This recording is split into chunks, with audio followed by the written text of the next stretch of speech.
Hello and welcome. This is rooflemonger, my friends. In recent weeks, we've talked a good amount about Marvel Tokon and Marvel Tokon making some pretty big changes to the game on top of, adding new characters like Magic, Wolverine, Danger. And by the way, if you're still confused about Danger, we made a whole breakdown of her story and her lore. Long story short, Professor X is kind of a jerk. But when it comes to those gameplay changes, it turns out it was just the tip of the iceberg, because very recently, as the time of me making this video, they put out another video showcasing a lot of major gameplay changes, not just small tiny tweaks, big stuff. And of course, as we do on the channel here, we're gonna break it all down. However, first, they did put out a public statement I would like to read. Dear Tokon fighters, notice Tokon warriors not getting any love. This is Takeshi Yamanaka, producer of Marvel Tokon Fighting Souls. Thank you for your undying support for this project. We hope you enjoyed our X-Men team reveal announcement. We were truly touched by all the comments and the excitement shared online. We are currently refining the game based on feedback from event demos and closed beta tests 1 and 2. Some improvements are visible in the trailer, including updates to the assist mechanic, faster character switching, and adjustments to link attacks. Additional changes such as the tuning of the frequency of area transitions, aka breaking the stage, and don't worry, we're going to break it all down, are not shown in the trailer. We'll be showcasing the updated game build through hands-on demos at gaming events around the world, and we look forward to meeting you and hearing your feedback. Up next, the new build will be playable at the ARC World Tour Finals in Seoul, South Korea on March the 20th. A total of 11 characters will be available, including the newly announced Magic, Wolverine, and Danger. Stay tuned for more announcements as we reveal additional characters and game modes. We believe your feedback is essential for the long-term success and growth of the game, so please lend us your strength. And hey, great stuff, right? They mentioned the trailer. Well, this is that trailer. And as you can see here, there's quite a few things going on, to say the least. These are not small, insubstantial tweaks. These are pretty big. And sorry for the quality. They only posted it on Twitter. So you gotta work with what you're given. But yeah, there's quite a bit here, so let's rewind back to the start here and just cover everything in depth. So to start out with here, it says assigned dedicated buttons for tag and assist. So I'm assuming not everything is just handled by the assemble button now. And hey, fair enough. Now next up here, it says that we have reduced frames and animation for tagging. So we are looking at it in slow-mo here, but just to show it in real time. So basically just the process of the active tag, it seems to be shortened up and just saves more time for the middle of the match. That's going to be a reoccurring thing throughout some of the changes you're going to see, actually, is just speeding up the game. Which, fair enough, that's one of the criticisms is sometimes some aspects of the game can take a bit too long. Now, this one here, this is a big one. We did cover this in a previous video because this has been shown before, but still, for pressure, for combos, for everything, this is gigantic. In that you do not have to use the stock rush assist, like the basic strike, when you're attacking your opponent. Now, maybe I'm a bit dense, to be honest with you, because it just says cancel attack to trigger non-rush assist. What are you canceling exactly? I'm still not sure on that. Because in the footage being shown, like in the older builds of the game, this would just trigger the basic strike assist, right? So I'm not sure what they're doing differently to trigger the non-rush assist. If I'm being dense, please post in the comments below if I'm just missing it. But either way, being able to get the regular assist is a big deal. Like right here, getting an Iron Man beam in instead of the generic strike assist, that's huge. Like in terms of pressure combos, you can do so much more with that, I'm sure. Like this alone means your team comp now kind of matters a lot more than it did before. Because assists are more than just tools in neutral. They're also now going to be tools for combos. And XYZ character might have a bad neutral assist for you, but have a great combo assist for you, right? So now that is another element of team building that wouldn't have existed before. And now keeping with that going here. So reduced assist, hit stop, and consecutive assists. So just like the act of tagging is now faster, the act of calling the assist is now faster, and they're out just basically immediately. So just to show this in real time, so pretty dang quick, as you can tell, right? And the fact that you could just call multiple assists out of the gate. So just to note, she did call Miss Marvel as well. That didn't use the green bar because she was a neutral. That's free. That doesn't cost green bar, only when you're hitting people, right? But yeah, so you can dump the whole team on the screen again. And these are neutral assists. These are not the generic hit assists, which you can still do, by the way. But again, just kind of proves that the team building aspect is more important than ever because you need assists that are gonna work out for you.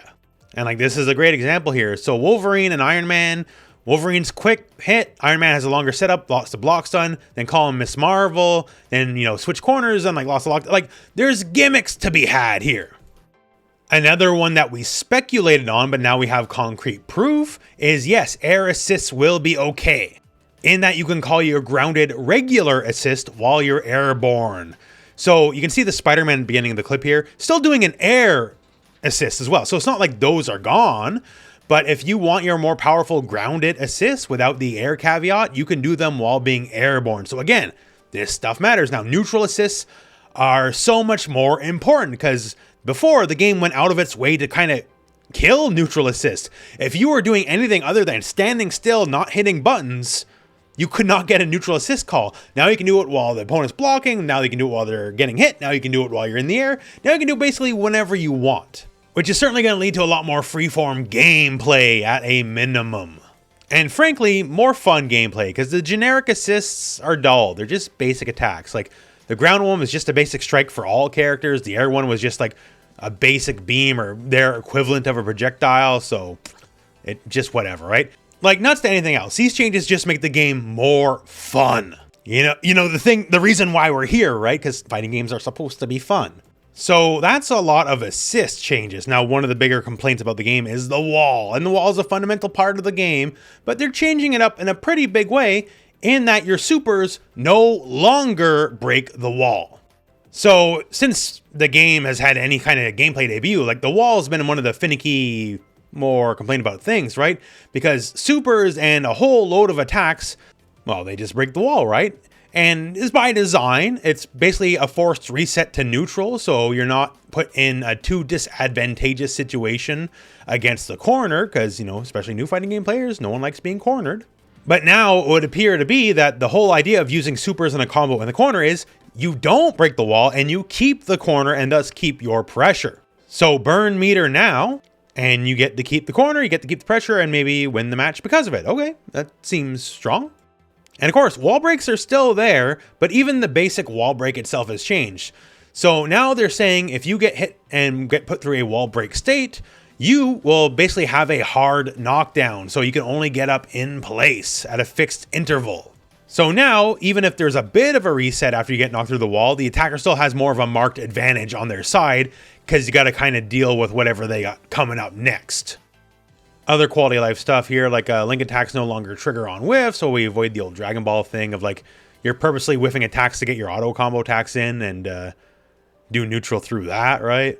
More changes, combo changes here. We have reduced aerial combo limit consumption, effectively meaning longer, crazier aerial combos are coming your way. Because in the older build, something like this for Storm, Wolverine would have dropped out a good long while ago. Now, for my money, hopefully the combos get too long. I don't want to watch a whole movie every time I get hit. But still, overall, that should help with expression. Once again, with all the assists being unlocked as well, that means just combo structure is just going to get better for everyone and everything involved.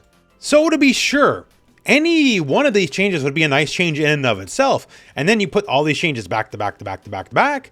And this is sort of shaping up to be a different game entirely. Very reminiscent of the early builds of Guilty Gear Strive. The launch version of Guilty Gear Strive was a very different game than those earlier builds, to be sure, right? So Arc System Works, they definitely listen to feedback. That's definitely the lesson, if anything else here. And personally, now that I know that my assist choice matters a lot more, because I can use my assists kind of whenever I want, versus perfectly standing still, like kind of how it was before, right? That makes the game a lot more exciting to me, because to me, part of the fun of a team game is the team building experience. And now that your assists matter a lot more, your team building matters a lot more. Because say someone's in the projectile assist slot. Before, sure, like everyone has the rough equivalent of projectile, some a little quicker, some a little slower, like whatever. But now that nuance matters so much more for like combos, for pressure, for everything.